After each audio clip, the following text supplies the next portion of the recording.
one slave rower. Picture this.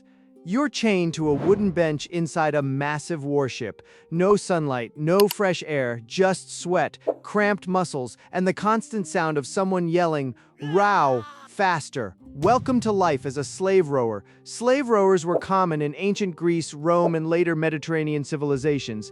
Their job was simple in theory: move giant ships using giant oars. In practice, absolute misery. These rowers sat shoulder to shoulder in narrow spaces for hours or days, pulling heavy oars in synchronized rhythm, and if you messed up, you weren't getting a polite performance review, you might get beaten. Conditions were brutal: poor ventilation, disease, exhaustion, dehydration, and very little freedom. And during naval battles, things got even worse. Imagine rowing while arrows, fire, and enemy ships are trying to kill everyone. It's like being on a treadmill inside a burning building. Historically, not all rowers were slaves, some were trained professionals, but enslaved labor was heavily used in many periods. 2. Rat catcher. Cities in the past had one tiny problem. Actually, millions of tiny problems.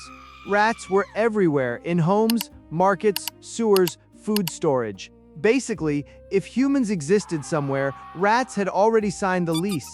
This created the need for rat catchers. Their job: catch, kill, and remove rats. Simple, except rats carry diseases, very bad diseases, like the plague. Yes, that plague, the one that helped wipe out huge portions of Europe during the Black Death. Catchers worked in filthy, disease-ridden environments with minimal protection. No gloves, no masks, no disinfectant, and possible infection. Some used traps, trained dogs, poison, or even bare hands. Bare hands. That is confidence I do not personally recommend.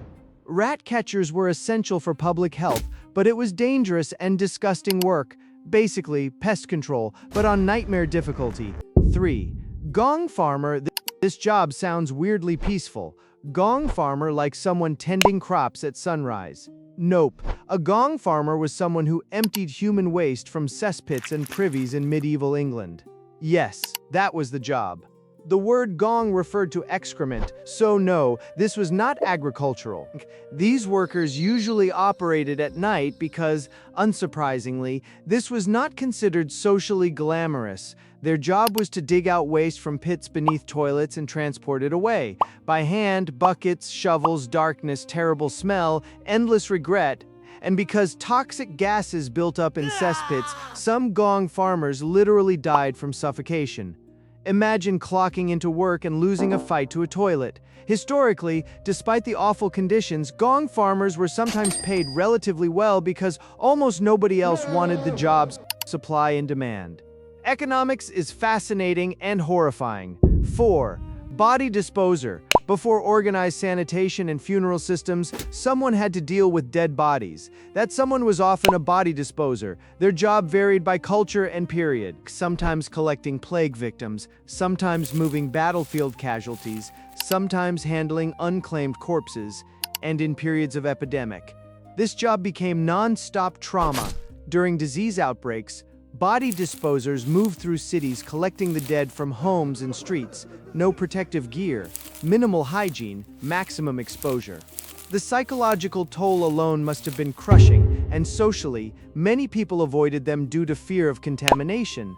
So not only was your job depressing and dangerous, but people also treated you like a walking biohazard, which, to be fair, in that era wasn't entirely irrational. Still, without them, cities would have become even more catastrophic. Civilization is held together by people doing jobs nobody wants, some much worse than others. 5. Leech collector. Ancient medicine was creative.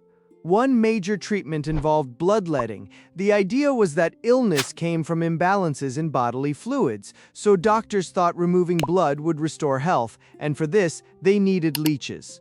Lots of leeches. Enter the leech collector. Their job was to gather medicinal leeches from marshes, ponds, and wetlands. How? Often by wading barefoot into water and letting leeches attach themselves to their skin. Yes, you became bait. A living buffet. Collectors would stand in swampy water waiting for leeches to latch on, then remove and store them. Not only was this uncomfortable, but these environments were often cold, dirty, and full of other hazards. Infections, parasites, illness, and environmental exposure were common risks. Imagine explaining your day. How was work? Oh, fed my legs to worms for medicine. Totally normal. 6. Messenger runner. Before phones, email, or texting someone, "You up?" Communication depended on physical humans. Messenger runners were basically ancient delivery systems with legs. Their task, carry messages long distances as fast as possible. Some civilizations depended heavily on them. Ancient Persia, Egypt, Greece, the Inca Empire all used messenger systems. The famous Greek story of Pheidippides comes from this concept. According to legend, he ran from Marathon to Athens to announce victory, then collapsed and died. Messenger runners traveled across mountains, deserts, forests, and hostile territory. No GPS, no snacks every 10 kilometers, no share live location, just sandals and determination.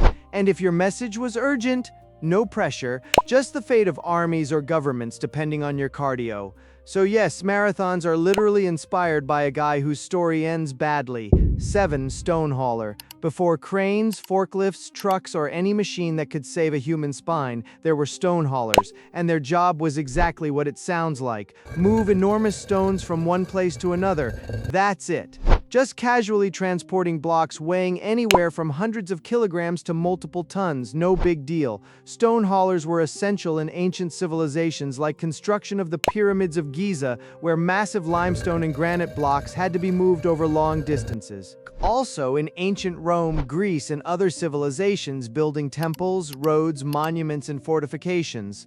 How did they move these giant stones?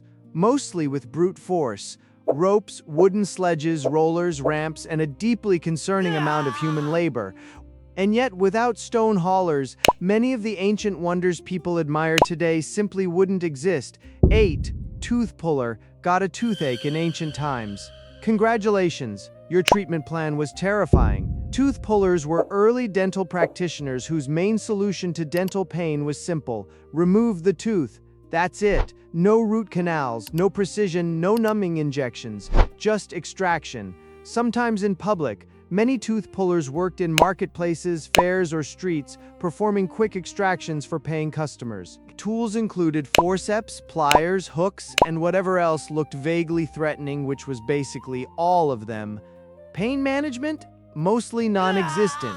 Maybe alcohol if you were lucky. Otherwise, enjoy raw historical suffering. And hygiene standards were, let's say, optimistic. This meant infections were common, so the experience was pain before pain during potentially more pain after. A complete customer journey. Ancient history is often portrayed as noble, glorious, and heroic, and sometimes it was. But behind every empire, city, and civilization were ordinary people doing jobs so unpleasant they make modern work complaints sound almost luxurious. If you enjoyed this video, subscribe for more.